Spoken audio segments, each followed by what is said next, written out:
Chapter 3. The Sky Being's Return. After her walk, Ruby made her way back to the nest, settling next to Chomper.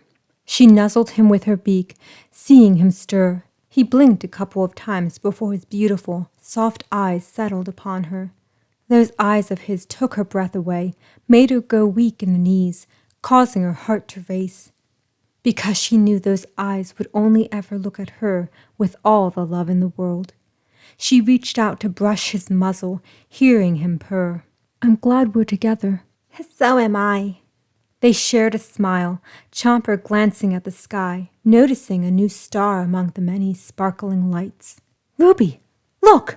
As he said, Ruby studied the stars and spotted the brightest one. Since she learned the constellations, Ruby was able to tell right away the glow meant one thing. The sky beings were returning for a visit. "It's them, Ruby! My birth parents!" Chomper got up and saw Ruby holding a curious expression. "The sky beings must know about the egg!" From the sky, a great shining object floated down, sweeping over the big water and coming to land on the mysterious island. Taking the egg in her arms, Ruby followed Chomper to where the strange object landed. It was unlike anything Ruby had ever seen, trying to process what it might be. The thing was about the size of a small hill, rounded, glowing, and having a set of 4 legs to stand on. There was a hissing sound, the bottom opening for a pair of rainbow faces to exit and step onto the land. "Mom! Dad!" "Chomper, son, you look well!" Jonathan ran over to hug Chomper. "And this must be your wife, your mate, Ruby." Nancy glanced from Chomper to Ruby. "So, you must be the one who stole our son's heart, eh?" "Ma'am, it's a pleasure to meet you." Ruby cautiously approached the other female, finding Nancy didn't look any different compared to the other leaf eaters. Perhaps it was silly, but Ruby assumed the sky beings would be strange, odd-looking creatures. If anything, she imagined them to be terrifying, though they were far from it. They took the form of rainbow faces, speaking the leaf-eater language. Apart from the strange flying thing, one would never guess they came from beyond the mysterious beyond. Please, call me Nancy." When Nancy saw the egg, she smiled. "Oh, and what do we have there?" "An egg. We'll raise it as our own." The older couple passed a knowing expression, smiling at the younger couple. Jonathan went and hugged Ruby. "Oh, this is wonderful! We're going to be grandparents!" "Indeed. Come, I wish to speak with Ruby alone," Nancy said, gently nudging Jonathan off Ruby. "Come, dear, let's talk." Nancy led Ruby to their home, Ruby smiling and following the older female. "Mom, what are you two going to speak of?" "Oh, just lady stuff. Nothing that'll interest you, son." Jonathan went and stood by Chomper, thinking they needed to have a heart-to-heart as well. "Come, son, we should speak too." The two left his home, walking along the lush forest. Jonathan admired the flowers, fruit, and plants they passed. "So, nervous about being a first-time father?" "Very. I don't want to mess this up." Chomper lowered his head, seeing the scar along his leg. "I'm the leader of the Sharptooth. Therefore, the young will be in danger for being mine. How is that fair?" "Life can be a bit unfair, son. But know this. A parent can accomplish many things when it comes to the safety of their young. Giving you up was the hardest thing we did. In the end, look at whom you've become. We're proud of you, son. I know you and Ruby will make good parents and will keep our grandchild safe." Chomper only smiled and took the lead, showing Jonathan around. "So this was where my parents brought me to keep me safe from Redclaw. If only I could change my body like you and Mom can do. That would have made things a lot easier." Jonathan gave Chomper a wide smile. "What if I taught you how to shapeshift now?" "Wait, that's something I can do?" "Yes. As we told you before, there are many things your mother and I could teach you, had you come with us. Still, we can work on growing your abilities when we visit." "Okay, I'm ready. Show me." Jonathan took a deep breath, and a soft blue light surrounded him, changing, growing bigger and bigger. Chomper stood back, gazing up in awe as a large Sharptooth stood before him. In fact, Jonathan looked like Chomper's father, Chance, all except for the blue eyes. Dad? Yes, Chomper, it is I. Jonathan then transformed again, becoming a small glider like Guido. We can go from any being we desire. How? Imagine, if you will. Shut your eyes and focus on the image of what you wish to be. For example, what being out of all the dinosaurs would you like to be if given the chance? Oh, that's easy. I want to be... No, don't tell me. Jonathan jumped in, being a rainbow face once more. He placed his hand on Chomper's heart, smiling up at him. Keep it to yourself. It'll be stronger if it comes from within, comes from your heart. Chomper nodded and shut his eyes, taking a deep breath. For a few moments he saw darkness. Then he got an image. A silhouette appeared in his mind. Yes, it was what he wanted to be, desired above all else, the being he wished he'd been hatched as. Then Chomper felt something strange, almost like a shiver, only more powerful, moving through his body. His stomach jumped, and there was a brief moment of weightlessness, as though he were falling from some great height. Then he shuddered, hearing a whooshing sound before he felt normal, released from the odd sensation. Opening his eyes, Chomper found he didn't feel too different, pretty much the same. Did it work? Chomper asked hesitantly. Go see for yourself, son. Chomper went toward the water and looked down, assuming he'd see his reflection, though the image staring back at him was far from what he expected. After the initial shock, he took a deep breath and looked again. There, glancing back at him, was the face of a fast runner, though it was slightly different. He still had sharp teeth, and the line of spikes went from the comb of his head to the tip of his tail. Then he flickered his 3 fingers, seeing he still had claws, even on his feet. Any particular reason why you chose to be an oviraptor, fast runner? Jonathan asked as he walked over to stand eye level with Chomper. Before I met Ruby, I always admired fast runners. They were quick and stood a better chance at surviving an encounter with a Sharptooth. Chomper answered with a wide smile that changed to a sad expression. After I met Ruby, a small part of me wished to be the same species as her.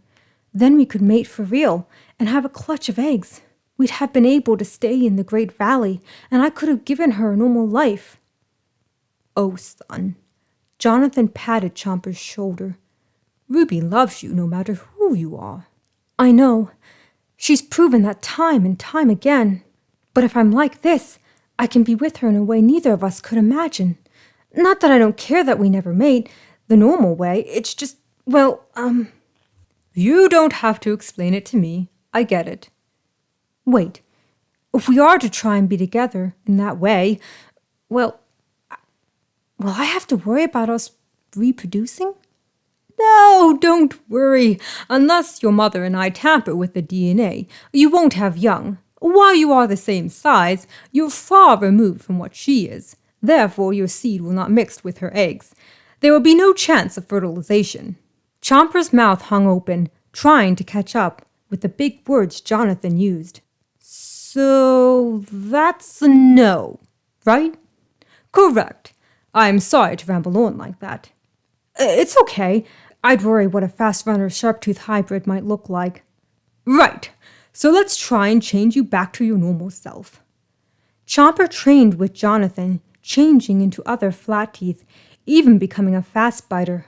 All the while, Chomper wondered what his mother and Ruby were discussing.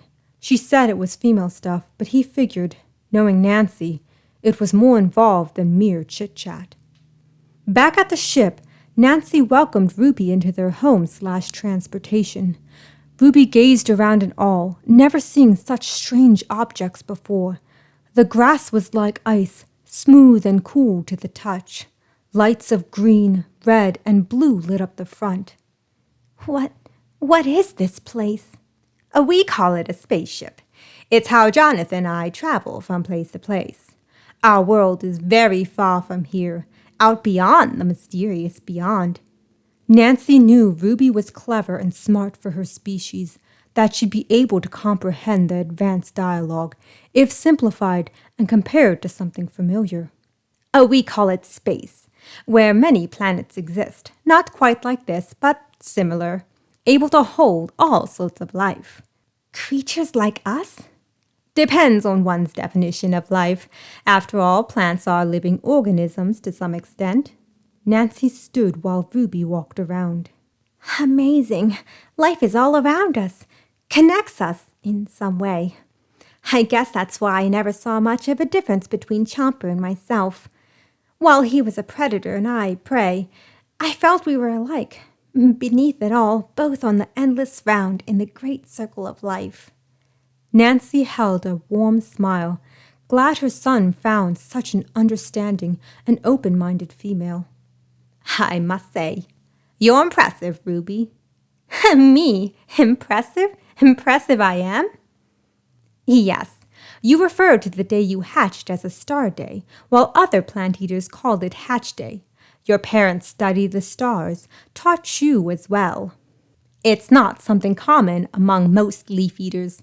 I dare inquire that you and your parents made some evolutionary breakthrough. That would explain why the others never knew what I was talking about when I mentioned my star day. Our son is very lucky to have met you. We owe you our thanks for guiding him and looking after him for so long. You're very welcome. But Chomper helped me too. He was my first friend, my first crush, my first for many things.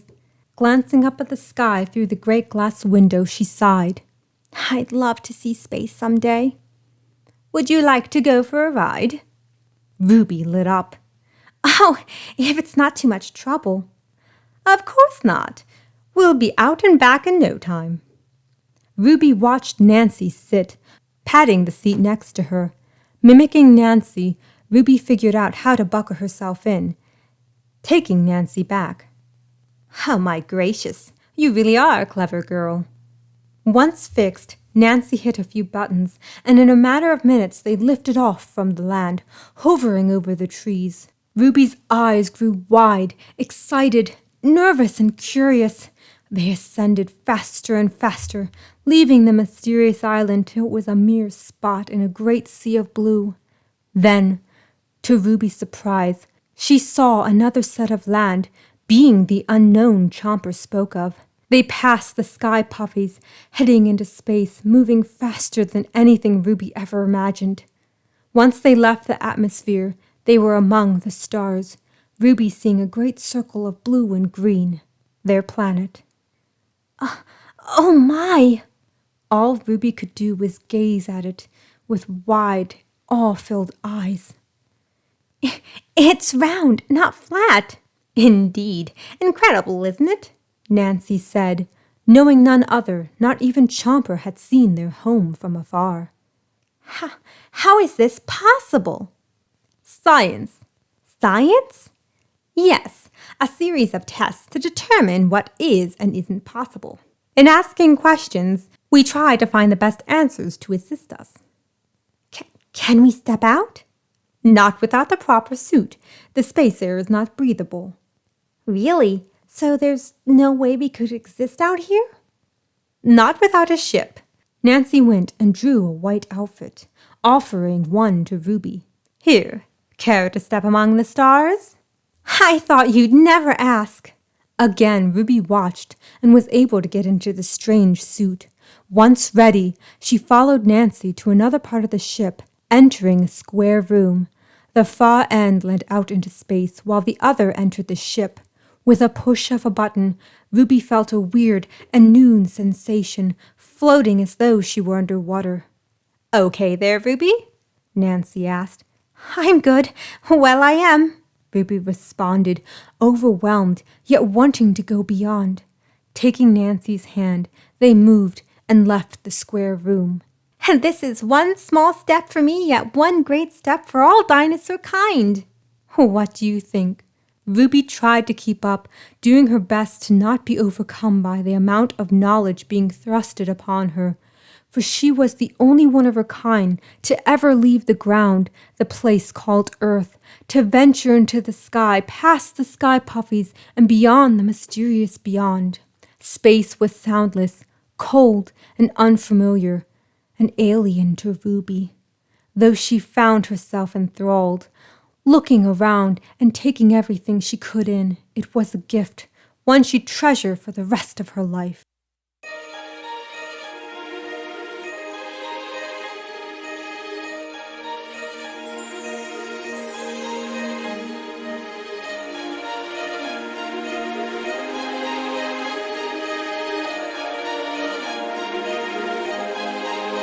Under the snow, beneath the frozen streams, there is life.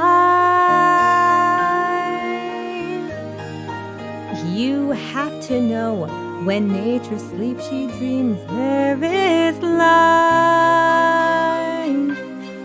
For the colder the winter, the warmer the spring, the deeper the sorrow, the more our heart sings, even when you can't see it inside everything. There is life.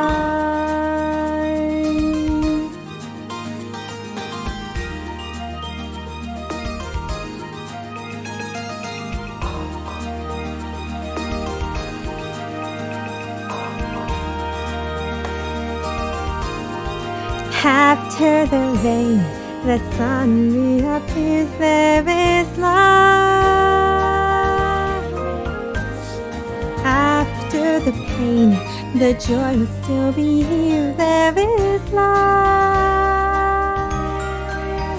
For it's out of the darkness that we learn to see, and out of the silence that songs come to be, and all that we dream of awaits patiently.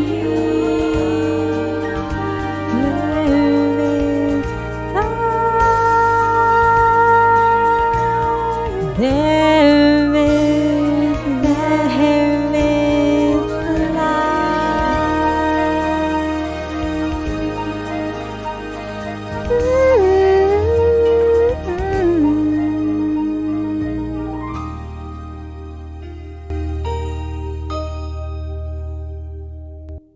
Spinning through the endless, beautiful space, Ruby found it sad she was the only of their kind to witness such a wonderful and breathtaking sight. It changed everything she was taught and knew, realizing she'd be able to share the wonderful news with others once she landed. By Ruby's side, Nancy pointed to a collection of stars, saying their home planet was among them. The sky beings started out similar to your kind. And then, with the aid of science and the ability to build and create, we reached for the stars. Your home must be lovely. It is, but it's not perfect. We use the resources around, never stopping to ask about the state of our world. Because of that, it's slowly dying. What? But how? How doesn't matter, now does it? Ruby held a worried expression. Is there anything we can do? Well, in a way, our people will live on. Your planet is not the first or the last we've interfered with. The Voyagers, as we're called, were tasked with finding a new world where we could start over and hopefully do a better job at taking care of the new world. Chomper is a sky being and will carry on our legacy, and in some way, so will you. And that's so sad. Does Chomper know? No, we never told him the state of our home world. That's why we loved coming here. It was so full of life and it gave us hope. Well, you'll have to come more often to see your grandchild. Nancy smiled and blinked back her tears. Come, we should get back to the ship. They flew toward the ship, Ruby taking one last glance at space, wishing to see more, though knowing her egg was back in the ship. Once back inside, they removed the suits, and Ruby went to the incubator to retrieve her egg. Ruby stood and gazed out through the clear, ice-like surface. Looking inward, one would find Ruby's expression full of wonder. The earth's reflection was across the glass. It's like a sleep story. It's breathtaking. Nancy placed the ship in autopilot, going to stand beside Ruby. I was glad to share it with you. Holding the egg, Ruby sighed. I'm worried about being a mother. This was never something I thought would happen to us. Chopper and I knew we'd never be able to birth a clutch of our own, yet fate thought otherwise. Ruby, as a mother, I know you will keep your young safe. Yes, with all my heart.